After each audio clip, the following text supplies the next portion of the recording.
Hello and welcome back to Warrior Moms. I am Michelle. And I'm Amy, and we're so glad y'all are here. I believe this is our first kickoff for the new year. Yes. Slow. We're dragging our feet this year, but we're back at it. And I'm excited because for multiple reasons, because we're doing something completely different this time with this podcast. This is someone that is not local to Atlanta, that is not in our group or that we know all about. I do know Melanie from, we decided that we've known each other longer than we haven't known each other, which makes me feel young at heart. Old. Yeah, very old. But yes, but it's somebody I've known for a very long time and I've followed her story time and time again. We're also talking about an infant. This is the first infant that we've spoken of.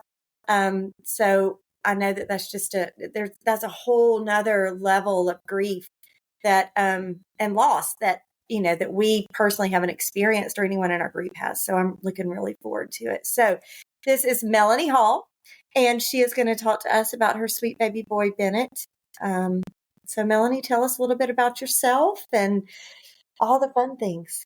Well, I live right outside of Nashville, Tennessee, and I have 3 children. They're girls, one that's 17, one that's 15, and one that's 12.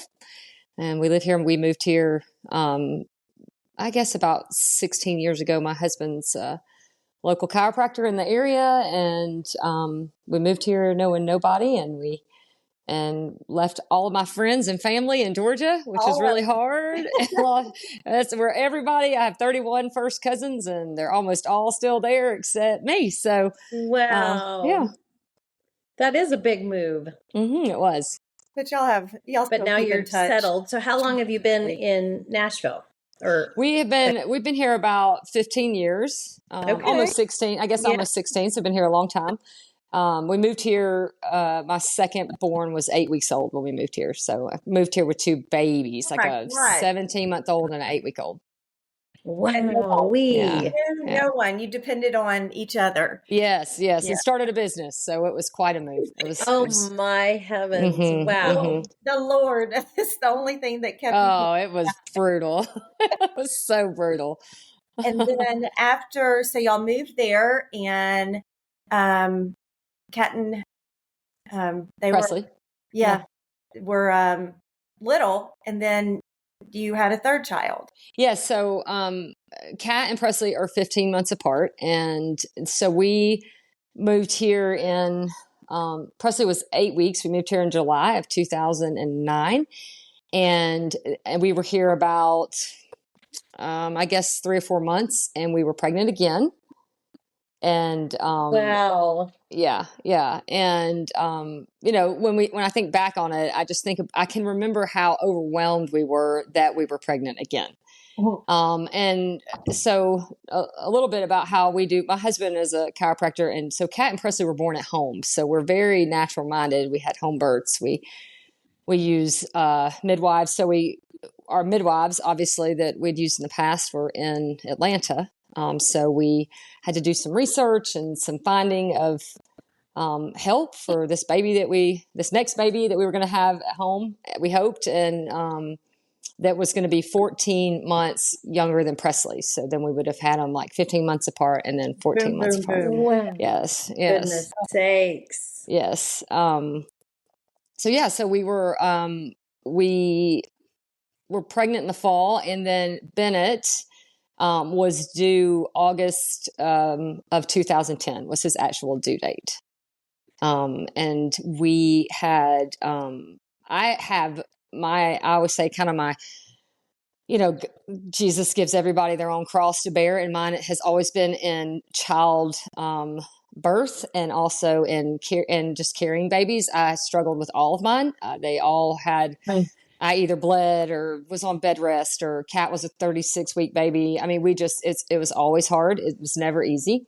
Then it was no different. I was sick the whole pregnancy, never felt good. And my kids were very small. So, and my husband at the time was working on starting a practice. And then also at night, he valet parked cars to make money. So we were kind of here by ourselves, living in this rental house that was out on 15 acres. It was all very new, and so, so we had a tough pregnancy. But I was pregnant alongside my cousin Samantha. She was pregnant with me. My sister was pregnant with me.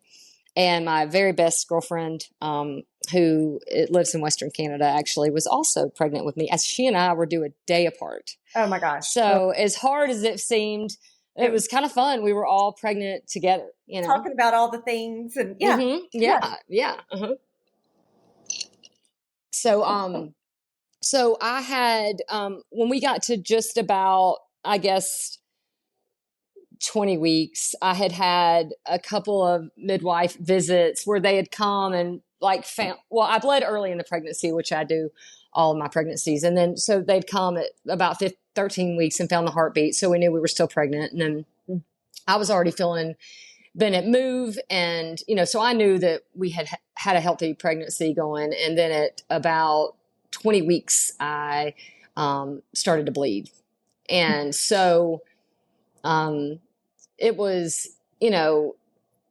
looking back now, I think looking back now, when you hear the end of the story, you'll understand why. But I think what we should have done was probably just go on into the hospital. But at the time, I had bled with all my pregnancies, and both Kat and Presley, and we had, we carried them both to term and had these healthy babies. And so instead, we had the midwife come, and she could not find a heartbeat. So she was like, there's no heartbeat. And so I just think that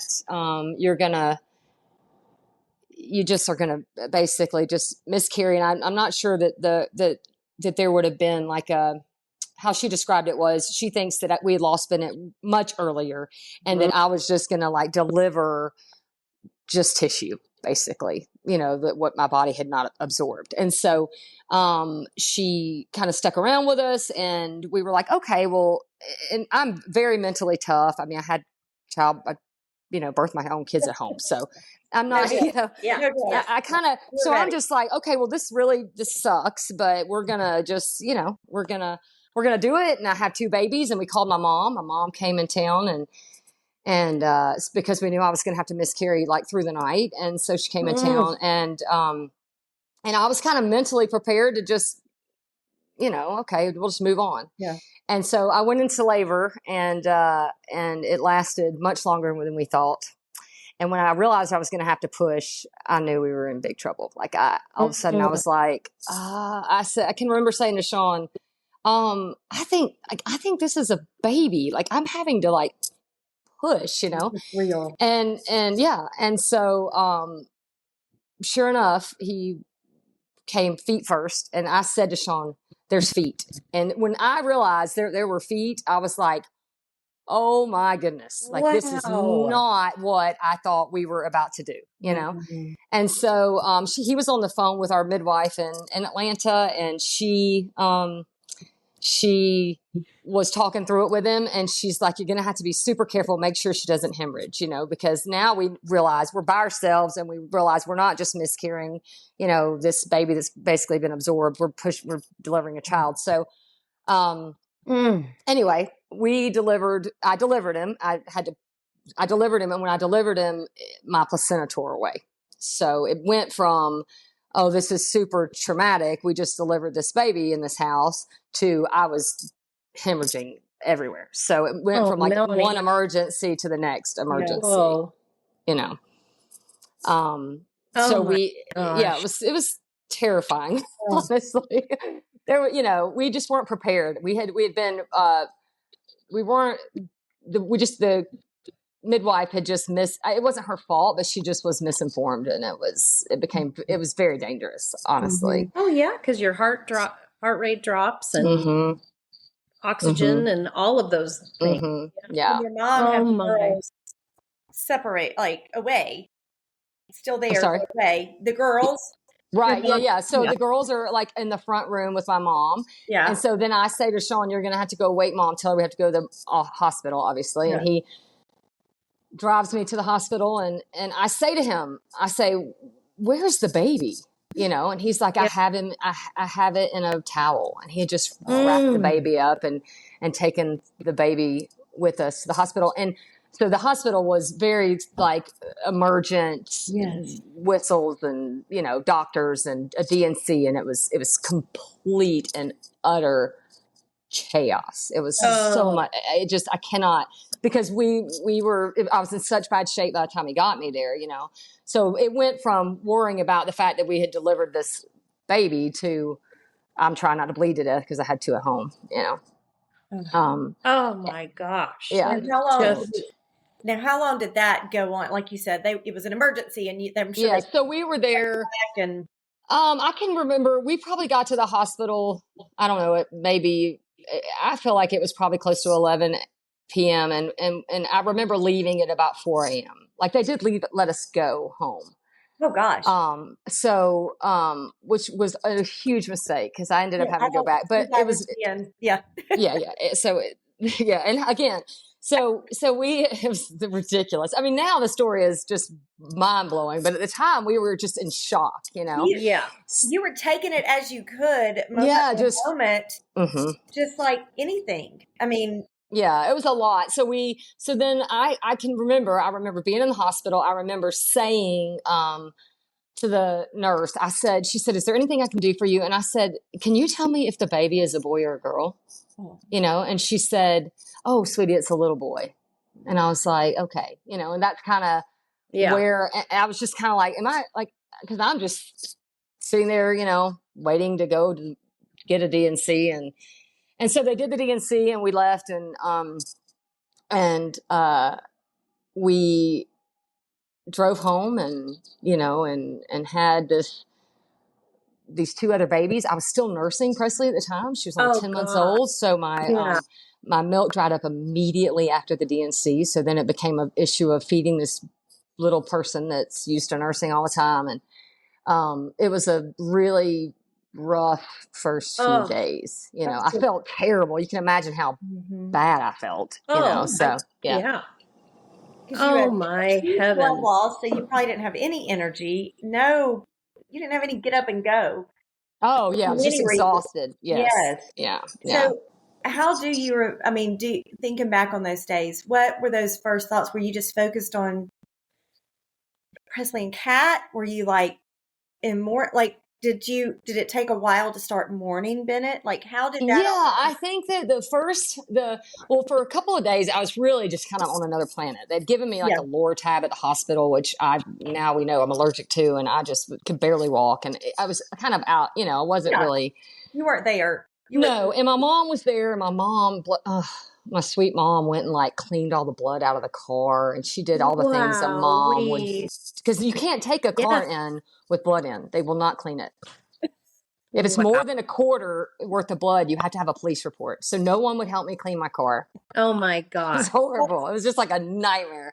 Oh my God. God. I think the first moment that I realized that, oh man, that really happened was my sister called, and I was so disappointed. So Bennett is my grandmother's maiden name and my dad's middle name. Okay. So Bennett had always been your boy name. Mm-hmm. Yeah. My boy name. And so I remember calling my sister and saying, well, this is my boy, right? So and then I said to her, do I have to use that name?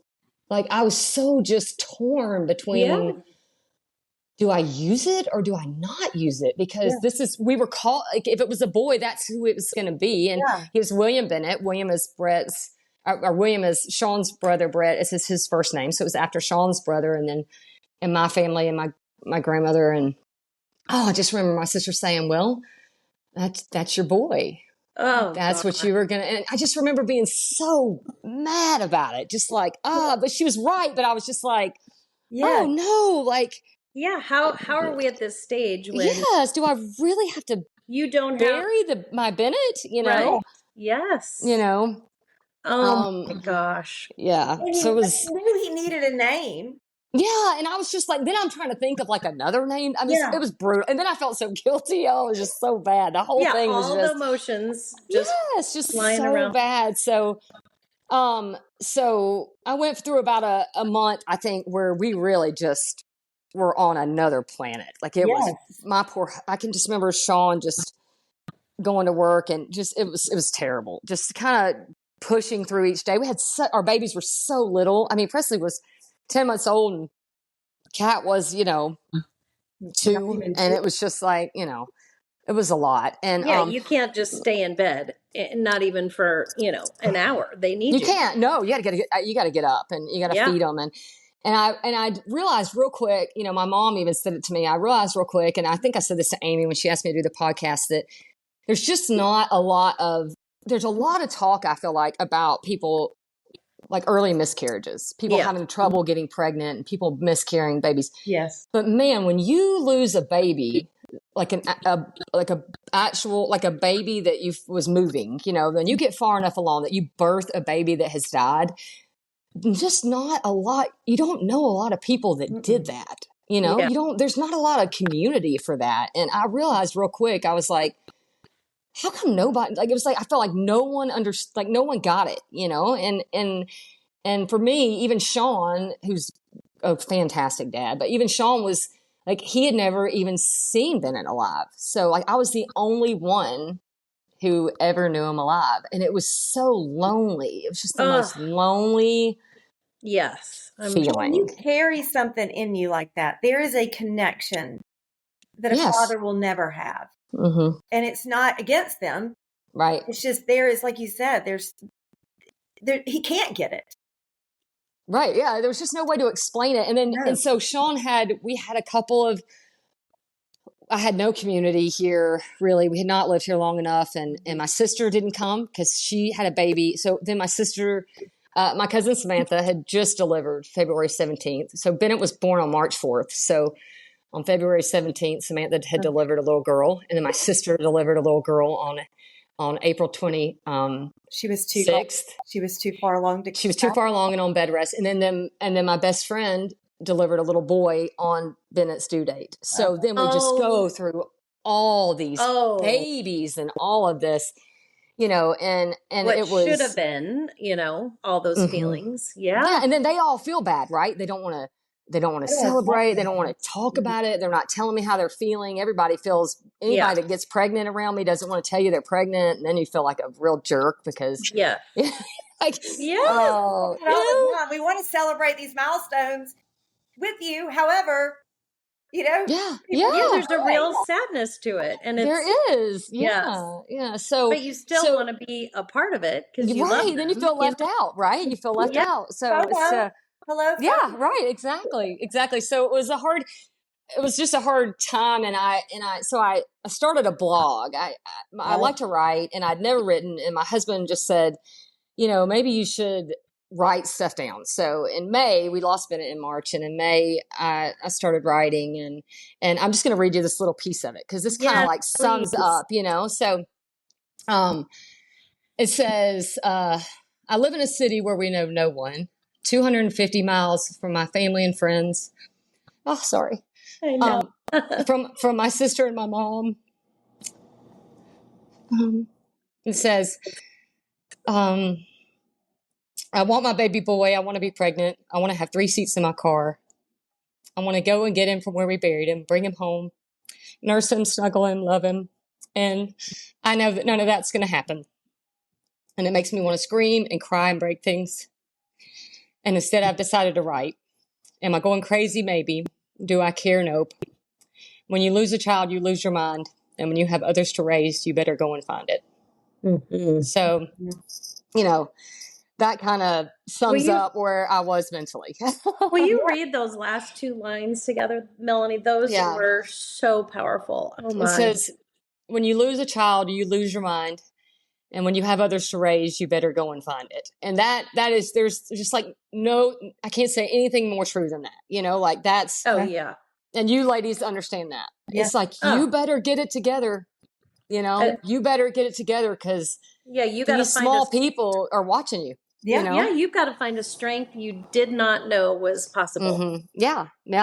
And I think that it was exhausting. You're trying to just like get through the day. And I can remember I know you guys know it, but it feels like somebody sitting on your chest for years. It's like you couldn't get a full breath, Yeah, you feel like you have to, I always said, for a few years after Alec passed, it was seriously, people would say, oh, how are you? I'm like, I exist. Like I'm existing. My body is existing in this world. Yeah. But like I said, I was looking for my mind, like you just said. Yeah. Like you're trying to be the mom for these other people, these other kids. And mine were so small. And I'm like, I can't just stop here. Like I can't, and they so were so small though. They probably don't remember any of that, do they? I don't think that there's no way Presley does. I will tell you that Kat is the oldest, and she's the oldest. So yes, she is very much that way, very intuitive. And Kat, for years after that, would be worried when she was alone in the house. And I think that some of that came from she knew something bad was happening, and then when she got up that next day, we were gone, right? And so she was trying to, I just think that she knew that something had happened, there's no way to not know. And then when you're the oldest child too, I just think that the oldest children are they're trying to look after mom. And honestly, Sean says all the time, he's like, thank goodness for Kat, because I know I was probably half the time, bless her heart, on another planet. And she's like, keeping Presley alive. So eating you and Presley all the she's like, she hasn't eaten mom. Yeah, right. Just like, oh God. Oh, so, we all do that. I told it on when I talked about my podcast. My 8-year-old was making her own macaroni and cheese, because I couldn't get up to do it. It's part of those first, days, years. Yeah. And it's so hard.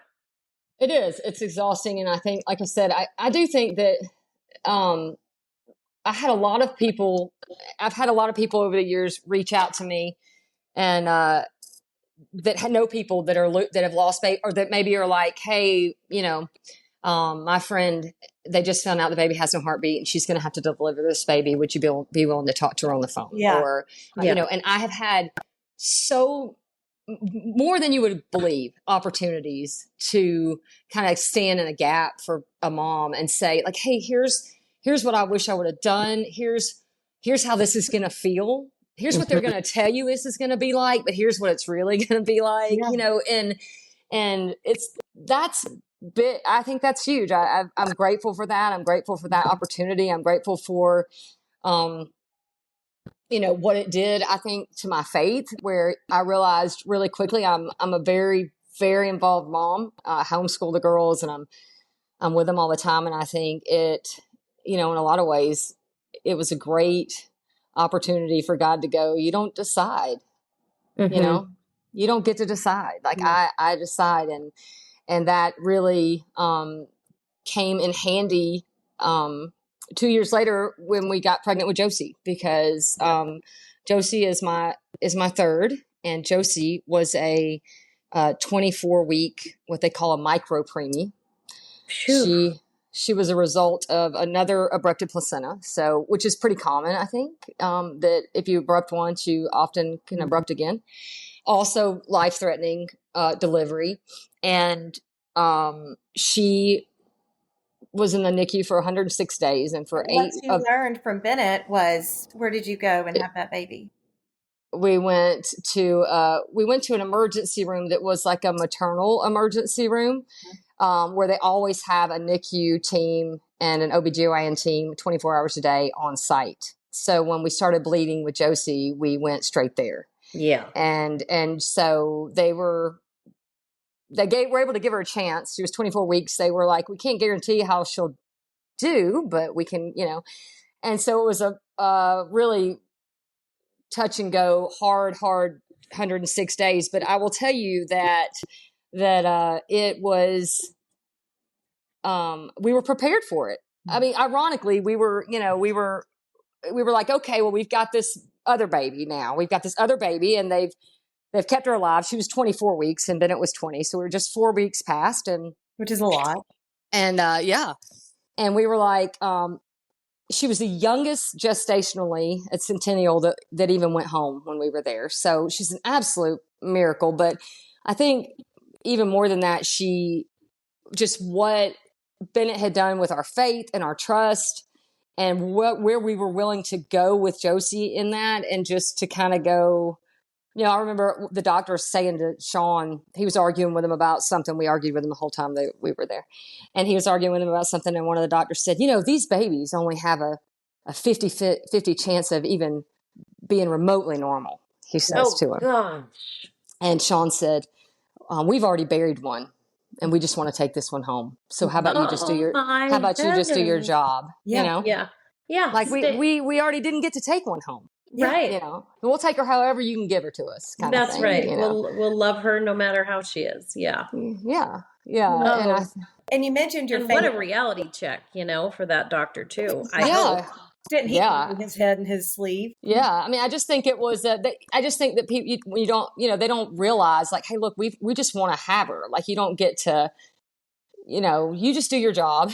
We'd just like to take her home at some point. There are so many people though that don't have I shouldn't say the attitude, but the blessing that y'all have to be able to see her and hold her and love her in those moments that, we just want to take her. We don't, there's some parents that are. What was her size? Like, I know little teeny preemies are like itty bitty. So she was 1 pound, 4 ounces. And she didn't breathe on her own for 8 weeks, and she had to have open heart surgery while we were there. And they were like, she's probably going to be low tone deaf, and she's probably going to go home on it. I mean, they prepare you because they just don't honestly do very well. Yeah. But they were wrong. I mean, she did great. But so while Josie was in, so I'm going to read this to you guys too, because this was something else I wrote while Joe was in the hospital, and I had went and pulled this up for this podcast. And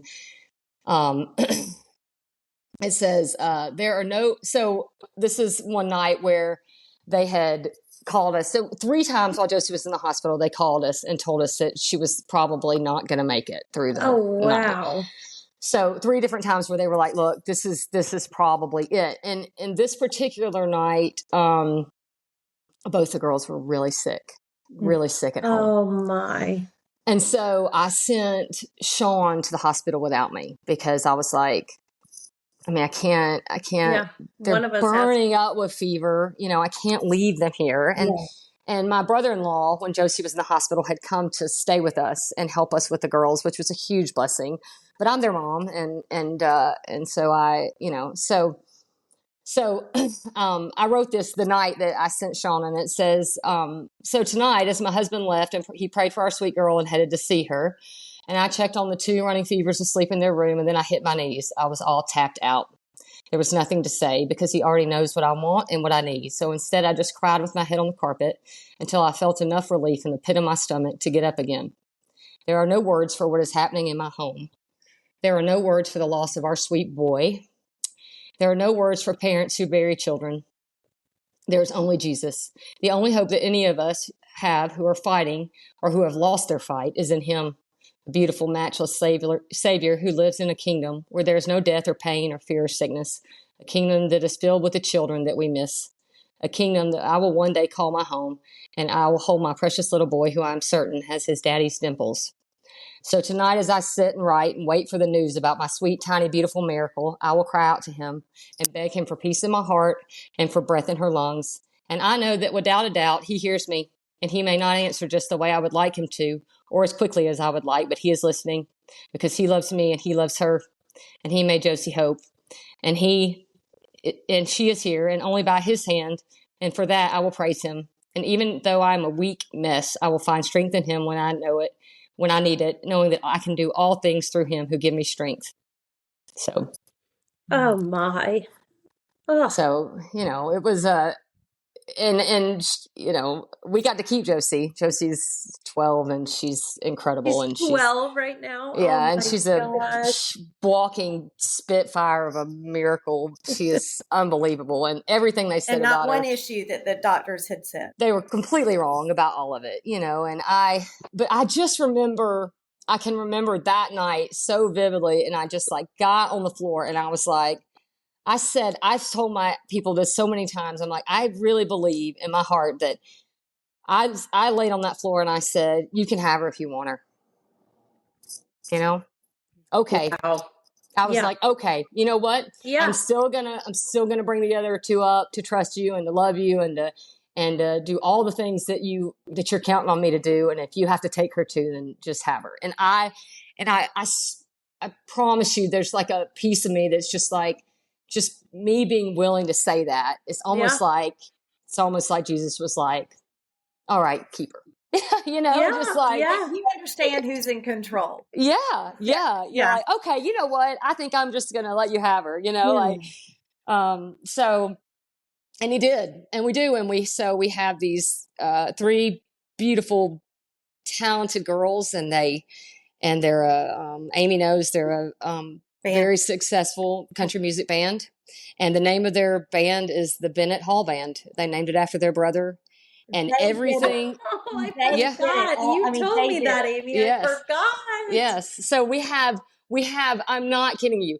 Bennett's name is all over everything in our house. It's on posters and flyers and t-shirts and, you know, stickers and hats. And I mean, the boy's name is on everything. Like everybody. Yeah, he's with y'all always, Yep. right? Every interview the girls do, you know, he's brought up every gig that we play, there's a giant banner with his name on it. And I just think back to when I called my sister and I was like, do I have to name him Bennett? You know, and she was like, yes, I think you have to name him that, you know? And now I'm like, well, of course I did. Of course I had to name him that, you know? Yes. I know. It's just really amazing what God did with that, because I mean, I obviously would I've rather just had Bennett here, of course, you know, of course we all would have. And I think that part of it being the only boy was just heartbreaking for me, just for Sean. And not that Sean's a great girl dad, but there, you know, there's a piece of you that just sucked, you know, but all the time, you know, all the time we're saying his name all the time. And I'm like, what a better way to honor him and to let him have a legacy and from to heaven. Carry him into your future, you know, all of your futures. Yes. I mean, even this Christmas, Presley was like, Mom, can I get one of those name necklaces with Bennett's name on it? And, you know, she's 15 and a half and she walks around with her brother's name on her necklace, you know, that she never even met. Yeah. Oh, I love it. Where can we listen to the girls' music? You can listen to it on all places, Spotify and Apple Music and YouTube, and it's the Bennett Hall Band. And oh my gosh, we'll link that.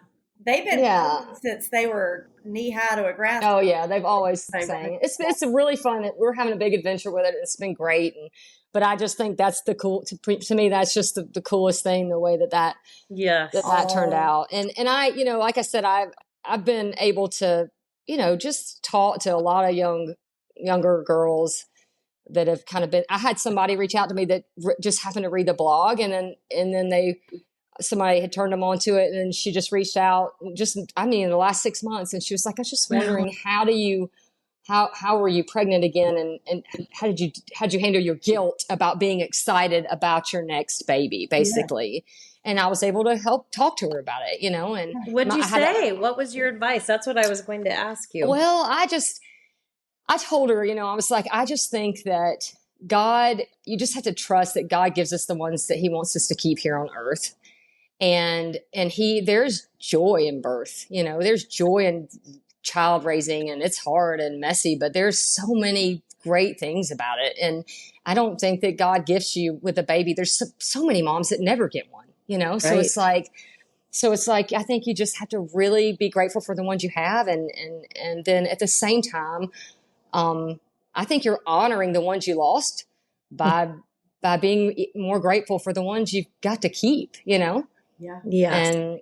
And I've tried to do that with my girls, you know, I've tried to, and Sean has too. Have tried to really, it changed us as parents. Yeah. It changed who we Yes, were. And you guys get that. It changes you. You're like the things that you, even that you hear other parents that just don't really understand, or women that are pregnant, or women that have a newborn or whatever. And you're just thinking, oh, please don't complain about that. You have no idea how much there's some moms that would really like to have a 15-year-old that's driving them crazy, or a 23-year-old that you're wondering if it's getting home. You know, like there's so many of us that would like to be complaining about that don't get to for whatever reason, you know? Yes, absolutely. Oh my gosh. And thinking back, just that I want to like capture this advice piece. So there's one side of it, but in those, you know, you said you were so angry, and you move in and you're pregnant with Josie. Like where do you, I guess what I'm trying to say is like, what did you do to sort of process that grief and anger? Writing, obviously. Yeah, I did that. And then I think that I didn't sleep well for years. I mean, I felt like for the whole, until I was pregnant with Josie again, honestly, it was just so hard for me to relax. You know, I had a hard time. And I think I just did a lot of talking to God, you know, just like a lot of doing that. And then I tried to be really active with my other two and stay busy with that and be outside a lot, you know, instead of stuck inside, and just to do some things that were good for my mental health. So I wasn't so discouraged, because I think I know it's discouraging. There's a piece of you, and whether you deliver a baby that's died, or whether you have a child that you know that's already been here and dies, that you feel like you failed. You know, you kind of feel like I blew it. Where along my life did I messed go up wrong? Somewhere? Yeah. And I think there's a lot of guilt that comes with that. And I think that, and then maybe we did, you know, maybe in some way we did fail, but you know what? We're not meant to be perfect, you know, and I don't know one mom, you know, that I know that's not trying her best. You know, I feel like we're all trying our best with what we have to work with, and we're all, and it is not easy for any of us. And I tell moms that all the time. I'm like, look, this is not easy. Like this, you just have to do the very best that you can, and trust that God gave you that baby, like gave Amy Alec for a reason, right? And gave me Bennett for a reason. And that loss was also for a reason, you know, and how did you and your husband deal with the different grief, you know, like just carrying your own grief, and then you have these babies, and then this new, very stressful, you know, baby and delivery with Josie. I mean, how'd you work through that? Well, That's so hard. It was so hard. I will say we laugh about it. I can remember one night when Josie was in the hospital, and oh gosh, Sean has his own practice, so he's very busy chiropractor, and it was so incredibly stressful. And if it didn't work, we didn't make money. I cannot imagine the pressure he had on him. Plus he goes to work every day, and people know, so they're asking him questions all the time, you know? So we were not a whole lot of fun to be around, if I'm being honest. And so I can remember one night, we laugh about it. I can remember one night. Yeah. I can remember saying to him one night, I do not like you very much. And he was like, that's all right, 'cause I don't like you either. You know, like we were just like, oh, like I'm just so, but you know what? Sean he was very supportive in however I decided I was going to feel that day.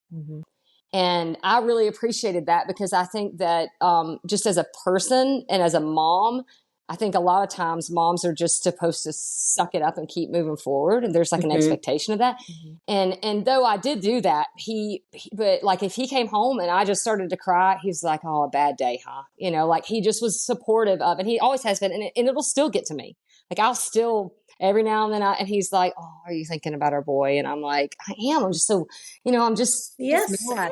yes. Yeah, it is. It's sad. And it's, the girls get older and they're so fun. And I'm just thinking, oh my gosh, can you imagine if we had a 15-year-old boy in this mix of crazy and, No. and so you kind of feel like, but, again, I just think that we got the ones that we were meant to have. And I honestly, if we had Bennett, I'm not sure we would have tried to have another baby. And I cannot imagine my life without Josie.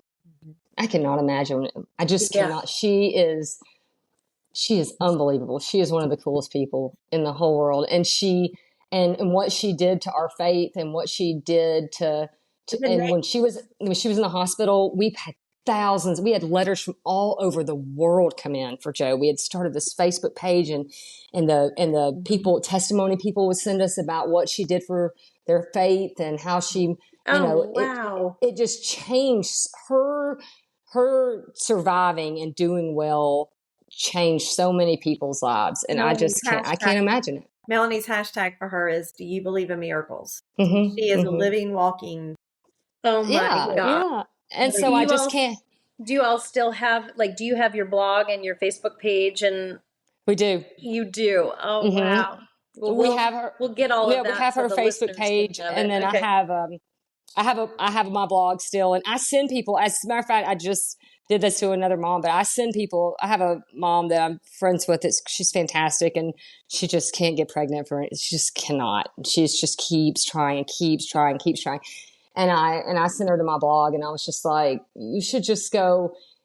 Sometimes it's just good to read that somebody else had something that sucked, even if it's not the same, like somebody else, it was hard for somebody else. Because I think, honestly, the culture really, really glamorizes childbearing and nursing and childbirth and makes it act like it's just so pretty and so easy. And so you should just be able to pop these babies out and get the monogram little thing on and off you go. Right. And they latch right on and you nurse them wherever you want to. And I'm like, that is in their head.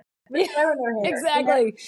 And I think that it's so misleading and then these young, this next younger generation, younger than me anyway, they get pregnant and then they feel like they're not doing good. They're not good at it. Right. I thought I was going to be good at it, they'll say to me. And I'm like, oh, honey, like we all thought we were going to be good. Well, all their Facebook friends, all their Insta friends, they're all. It looks like they're good at it. They are. In that, for that split second, they're doing a good job. But, and that's what's so hard though. And I know that having, like you said, though, there's a whole group of people out there that do have these babies that never breathe outside of the womb. But nobody talks about it. Yeah. My mom said, she cried. She said, I don't know how to help you. No. She's like, this is something she had miscarriages and whatever. She goes, I don't know. I have no idea how to relate to you. I don't know how to help you. And we had a friend, her name was Marsha Leach, that came along. Sean had met her and her husband. They're great people. And she had lost twins, about the same gestationally as I had lost Bennett. And she brought me a book and she would bring me food and it was just like, oh, there's somebody else that understands how bad this really sucks. I was just so grateful for it. It was just one person, but I was so grateful for it. Something that I think that's why we all find the connection though, is that you latch on to people that have that connection because there's nobody out there and you're like so grateful for, it's kind of like when you're in the desert and you find water, I would just, like, I'm just gonna soak it up as much as I can because. Yep.